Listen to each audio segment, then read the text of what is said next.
Bona tete na bona yeye msangumbe na binyo.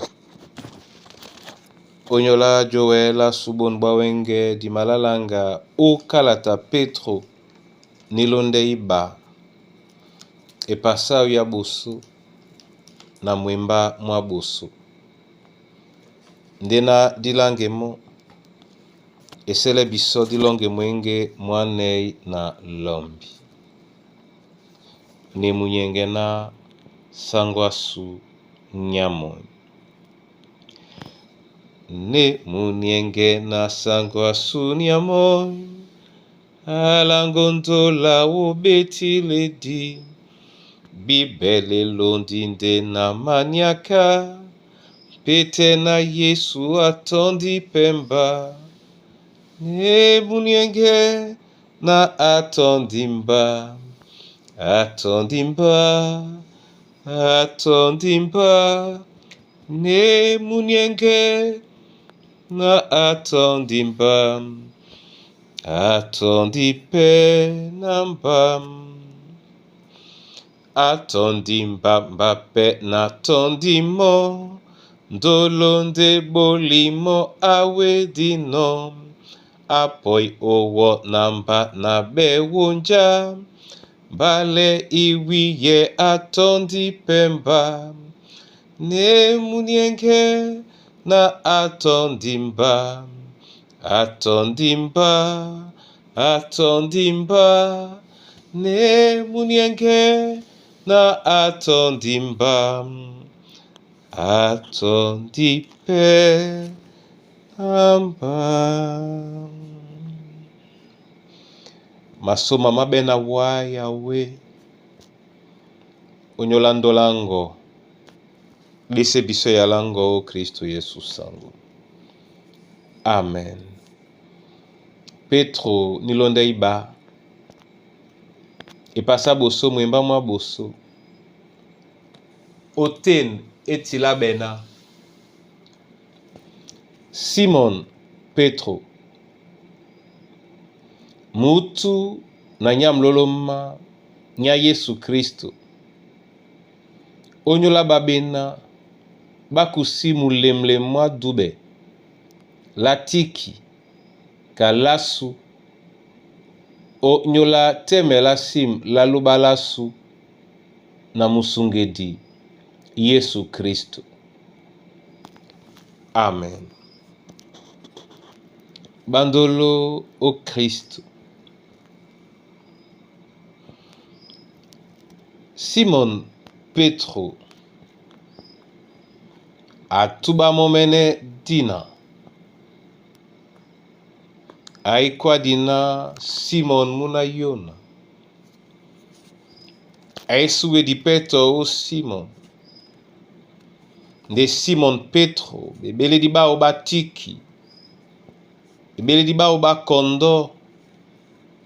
Bena Kristo momene abudino mo nuye na nutanu wele mona. Utondi mbai. O nyungumela babena amatileano.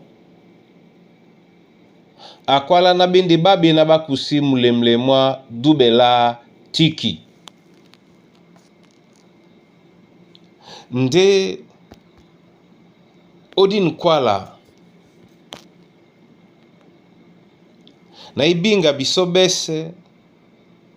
Di mawele usontaneto bia. Katiki dubelasu leno. Tiki nya dubelasu.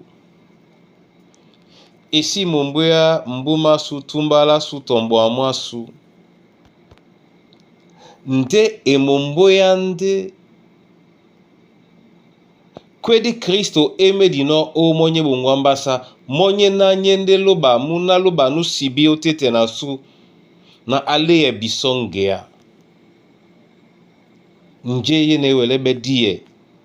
Kapo kadinja beae. Nde nitikao. Didie lao. Nde leso mususedi. Mwa dubelasu. Nin kayanga mende tutele biso.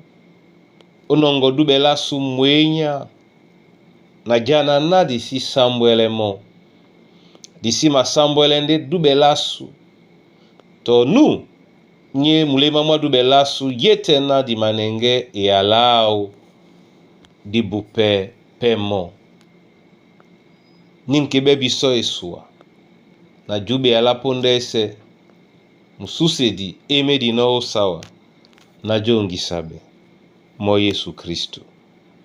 Amen. Na mabola wa masoma Yehova lobala ndunge abe abisonyola bonbunya na jene botilo na tiki nyanje Kristo eme di no kasa na diwele osungabe nani kanyongwa ne biso na dibe mususu mwa belongi onyola mwemba mwa loba tete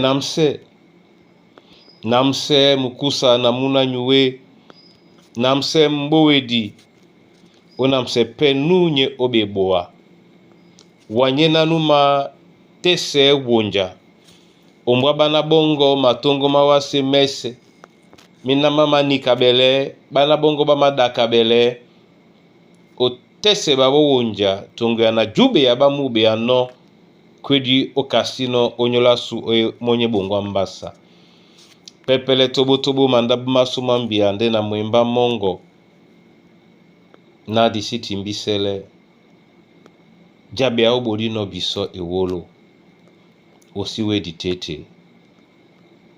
ditete owedi nde na dibe longe dilele longe diwele pe ojembabe kababe na baben longe o Kristo Yesu sango. Amen.